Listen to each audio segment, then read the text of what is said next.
नमस्कार दोस्तों, स्वागत है आप सभी का स्टडी अफेयर्स में। भारत के road and transport minister Nitin Gadkari ji उन्होंने एक बयान दिया है। इसमें उन्होंने कहा है कि इंडिया में 2024 तक जो भारत की सड़कें हैं, जब हम इनके द्वारा सड़कों की बात कर रहे हैं तो हाईवेज, नेशनल हाईवेज और एक्सप्रेसवेज की बात हो रही है। इन्होंने कहा कि 2024 तक इंडिया का रोड इंफ्रास्ट्रक्चर यूएस के जैसा, अमेरिका के जैसा हो जाएगा। जब ये बात बोलते हैं नितिन गडकरी जी के द्वारा ये बात बोली जाती है तो इसके कई मायने होते हैं। मतलब इनकी बातों में बहुत ही ज़्यादा सच्चाई होती है, क्योंकि इन्होंने आज तक जो भी बोला है उसको लगभग बहुत पूरा करने की कोशिश की है, काफ़ी हद तक पूरा करके दिखाया है। हवाई नेताओं की तरह बातें ये नहीं करते हैं, और अगर कभी इनसे कोई वादा किया गया और पूरा नहीं हो पाया तो वो सच्चे मन से इसको स्वीकार भी करते हैं कि हाँ, ये काम मैं नहीं कर पाया। जैसे कि रोड एक्सीडेंट्स को लेकर के इन्होंने कहा था कि मैं रोड एक्सीडेंट्स को कम करने की कोशिश करूंगा, और फिर इन्होंने ये बात मानी कि मैं रोड एक्सीडेंट्स को कम नहीं कर पाया, काफी हद तक मैं कम करने में नाकामयाब रहा। ये हैं वो मंत्री जो मतलब खुले विचार रखने वाले हैं, अपनी भी पार्टी के खिलाफ बोलने में डरते नहीं है कि अगर इन्हें अपनी भी पार्टी के खिलाफ बोलना पड़े तो ये बोल देते हैं, जहां पे गलत हो रहा होता है वहां पे बोल देते हैं।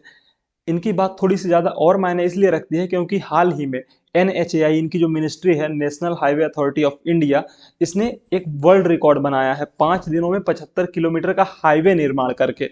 सिर्फ 5 दिनों के अंदर 75 किलोमीटर का हाईवे निर्माण करके इन्होंने वर्ल्ड रिकॉर्ड को बनाया है। वर्ल्ड रिकॉर्ड नेशनल हाईवे में इनके द्वारा जो बनाया गया उसके लिए पूरे वर्ल्ड से इनको बधाई दी गई थी कि आपने ये बहुत ही अच्छा काम और बड़ा काम करके दिखाया। जिस तरीके से रोड और ट्रांसपोर्ट इंफ्रास्ट्रक्चर को ये बिल्ड करने की कोशिश कर रहे हैं तो ये बहुत ही अच्छी बात है हमारे आने वाले समय में इंडस्ट्रीज के लिए। जो भी माल एक्सपोर्ट होता है, यहाँ से वहाँ ट्रांसपोर्ट होता है, उसके लिए। देखिए, इन्होंने एक चीज और की, जो अमेरिका के पूर्व राष्ट्रपति रहे हैं JF कैनेडी, उनकी बात को कोट किया कि America has good roads not because America is rich but America is rich because it has good roads. तो इनकी जो बात है ना कि अमेरिका इसलिए अमीर नहीं है कि वहां पे अच्छी सड़कें हैं, सॉरी, मतलब अमेरिका की सड़कें इसलिए अच्छी नहीं है कि अमेरिका रिच है, बल्कि अमेरिका रिच इसलिए है, महान इसलिए है, अमीर इसलिए है क्योंकि वहां पर सड़कें अच्छी हैं। इसी चीज को फॉलो करने की कोशिश की जा रही है नितिन गडकरी जी के द्वारा।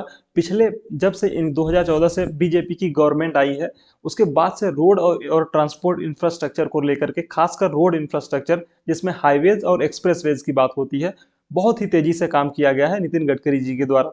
ये FICCI के AGM में स्पीच देते हुए इन्होंने ये पूरी की पूरी जानकारी दी, बताया कि 2024 तक हमारा रोड इंफ्रास्ट्रक्चर USA के बराबर का हो जाएगा, इक्विवेलेंट हो जाएगा। वहीं पे जब हम लॉजिस्टिक्स की बात करते हैं तो लॉजिस्टिक्स का मतलब समझिए कि जब लॉजिस्टिक यानी कि जो भी चीज़ों का ट्रांसपोर्ट होता है एक जगह से दूसरे जगह पे, तो उसको ले करके एक जगह से ले आने में बहुत ही बड़ा पैसा खर्च होता है। जो हमारा टोटल कॉस्ट होती है किसी भी प्रोडक्ट की, किसी भी गुड की, तो उसकी कॉस्ट में लगभग लगभग इस समय पे प्रेजेंटली 16% लॉजिस्टिक का खर्चा होता है। उसको कम करने की कोशिश की जा रही है इनके द्वारा। टारगेट यह है कि आने वाले समय में 2024 एंड ऑफ द 24 तक इस लॉजिस्टिक कॉस्ट को 9% तक ले आने की कोशिश की जाएगी, यानी कि सिंगल डिजिट में करने की कोशिश की जाएगी। हालांकि ये इसमें कितना कामयाब होंगे ये आने वाला समय बताएगा।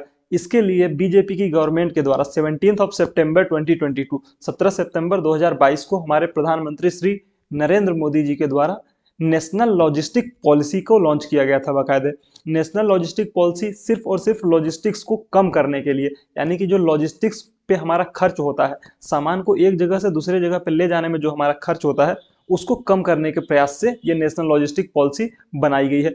विधिवत 8 सालों की स्टडी के बाद ये हमारी नेशनल लॉजिस्टिक पॉलिसी बनाई गई है। इसका जो मेन टारगेट है वो है कि इंडिया को एक वर्ल्ड का मैन्युफैक्चरिंग हब बनाना है, और इसका जो पॉलिसी है उसकी परफॉर्मेंस और प्रोग्रेस दोनों को ध्यान में रखते हुए हमें इस चीज को सबसे ज्यादा ध्यान देना है कि किस तरीके से लॉजिस्टिक्स कॉस्ट को कम किया जा सके। जितना ज्यादा से ज्यादा हो सके हम लॉजिस्टिक कॉस्ट को कम कर सकें, यही इस नेशनल लॉजिस्टिक पॉलिसी का मेन उद्देश्य है। इससे क्या क्या होगा? इससे कॉस्ट ऑफ डूइंग बिजनेस कम हो जाएगा।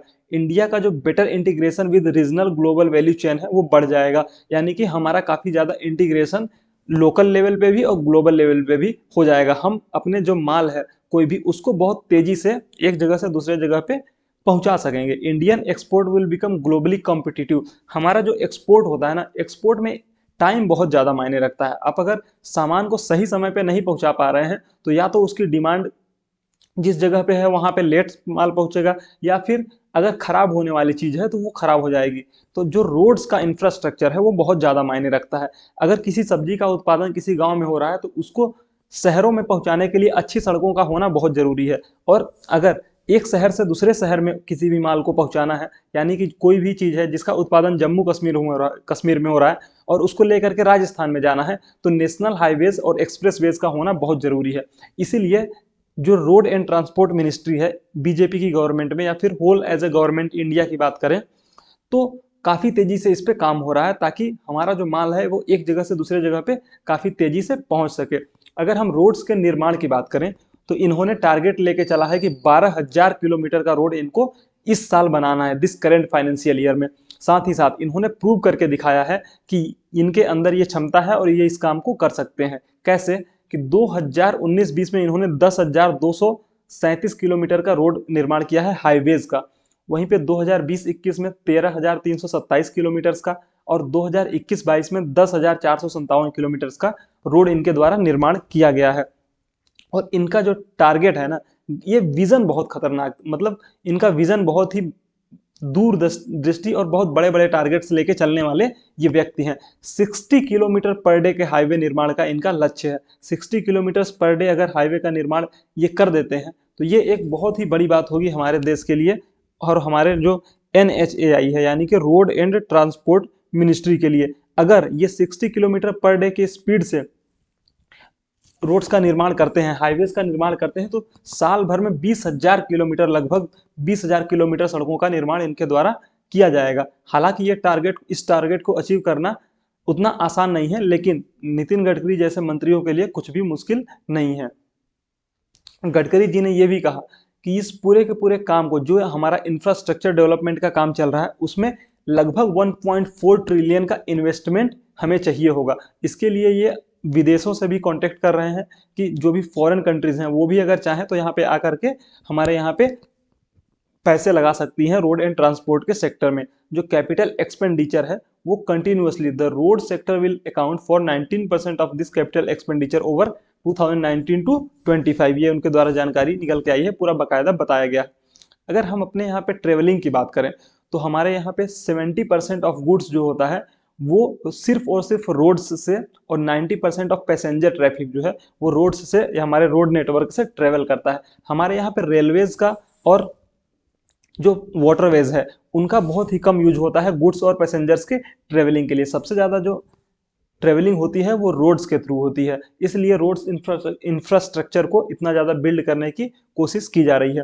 साथ ही साथ गवर्नमेंट का ये टारगेट है कि 2025 तक इनको नेशनल हाईवेज का नेटवर्क 2 लाख किलोमीटर का बनाना है, यानी कि 2 लाख किलोमीटर का रोड नेटवर्क होगा नेशनल हाईवेज का लगभग 2025 के आने तक। अगर हम प्रेजेंट में बात करें तो प्रेजेंट में 1.47 लाख, लगभग 1.5 लाख किलोमीटर्स का हाईवेज, नेशनल हाईवेज का नेटवर्क है। 2014 में ये नेटवर्क लगभग 91,000 किलोमीटर का था, तो इसको काफ़ी तेजी से बढ़ाया गया है। इनकी मिनिस्ट्री ने बहुत ही अच्छा काम किया है।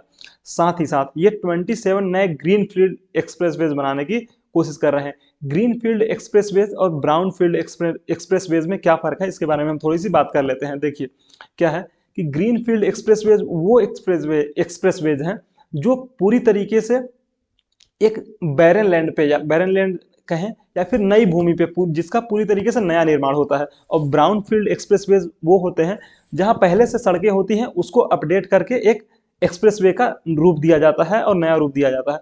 तो इस तरीके से ये लगभग 10,000 किलोमीटर का एक ग्रीन फील्ड एक्सप्रेसवे का नेटवर्क कंट्री के अंदर बनाना चाहते हैं आने वाले समय में। इसके लिए जो इन्वेस्टमेंट होगा वो लगभग $60 बिलियन का होने वाला है। तो इसको ये करके बहुत ही जल्दी रोड नेटवर्क को अचीव करना चाहते हैं। अगर हम इस एक्सप्रेसवेज की बात करें तो इनसे क्या होगा, जो डिस्टेंस है वो बहुत ज़्यादा कम हो जाएगी। अगर दिल्ली से देहरादून की बात करें तो जो दूरी 249 किलोमीटर को सफ़र को तय करने में 5.5 घंटे का समय अभी लगता है, एक्सप्रेसवे के बन जाने के बाद 2 घंटे में ट्रेवल हो जाएगा। वहीं दिल्ली से हरिद्वार मात्र 2 घंटे में, दिल्ली से जयपुर मात्र 2 घंटे में, दिल्ली से चंडीगढ़ मात्र 2.5 घंटे में, दिल्ली से अमृतसर सिर्फ 4 घंटे में, दिल्ली से कटरा 6 घंटे में, दिल्ली से श्रीनगर मात्र और मात्र 8 घंटे में, जो कि दूरी 818 किलोमीटर, 17 घंटे का रास्ता सिर्फ और सिर्फ 8 घंटे में ट्रेवल किया जा सकेगा। यानी कि इन एक्सप्रेसवेज के बनने से जो डिस्टेंस है ना वो बहुत ही ज़्यादा, लगभग आधी हो जाएगी। इन एक्सप्रेसवेज की एक खास बात यह है कि इसमें सिर्फ और सिर्फ एक एग्जिट पॉइंट होता है और एक ही जगह से एंट्री होती है। बीच में कहीं से भी आप एग्जिट और एंट्री नहीं कर सकते, ना ही इंसान, ना ही और कोई जानवर, गाय, पशु या फिर कोई भी।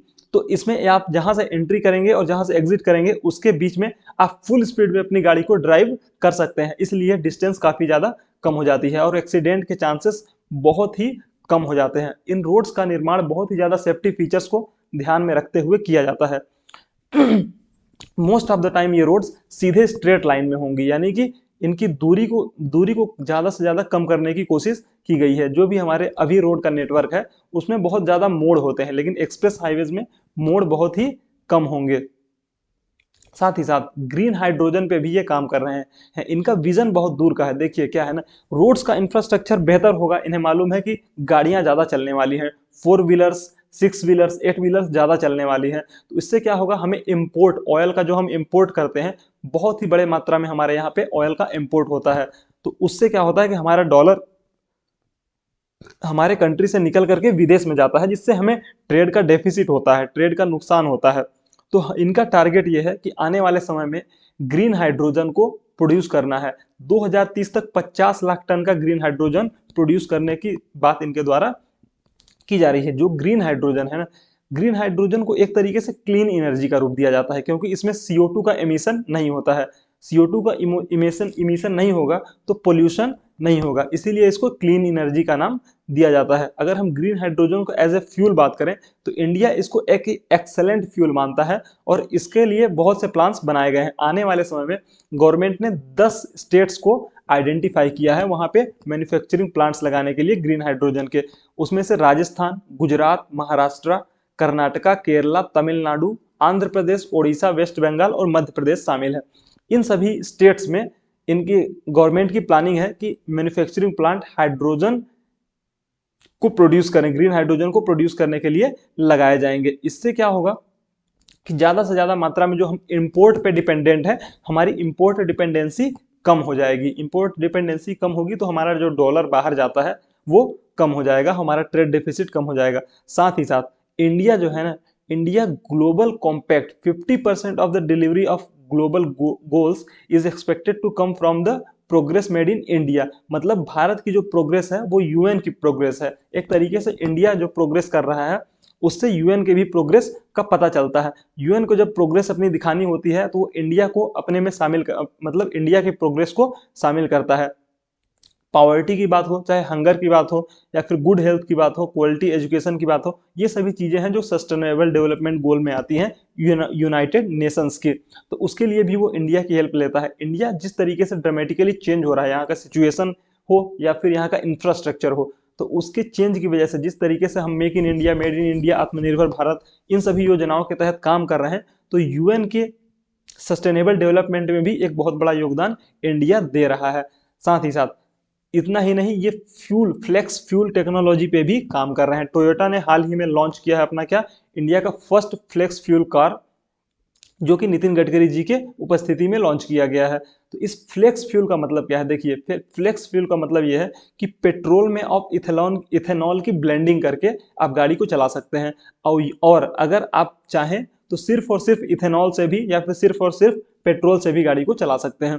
तो अगर हम इथेनॉल का प्रोडक्शन जिस तरीके से कंटिन्यूअसली इंक्रीज कर रहे हैं, तो कुल मिला के हमारा मकसद ये है कि हम ज़्यादा से ज़्यादा जो ऑयल है, पेट्रोल और डीजल, उसको बाईपास करके उसके जगह पे दूसरे अल्टरनेटिव्स यूज करें, चाहे वो इलेक्ट्रिसिटी हो, इलेक्ट्रिक मोबिलिटी, या फिर हाइड्रोजन, ग्रीन हाइड्रोजन हो, या फिर फ्लेक्स इंजन के थ्रू इथेनॉल का यूज करना हो। तो इस तरीके से अभी हाल में US, ब्राजील और कनाडा इस तरह की कार्स को ऑपरेट कर रहे हैं। वहाँ पे फ्लेक्स इंजन्स होते हैं और वहाँ पे जो गाड़ियाँ चलती हैं वो फुल्ली इथेनॉल का यूज करके चलाई जा सकती हैं। तो ये सब बातें उनके द्वारा, नितिन गडकरी जी के द्वारा साझा की गई, जो कि आप सभी को के लिए बहुत ही महत्वपूर्ण, उपयोगी और जानने योग्य थी। Thank you so much.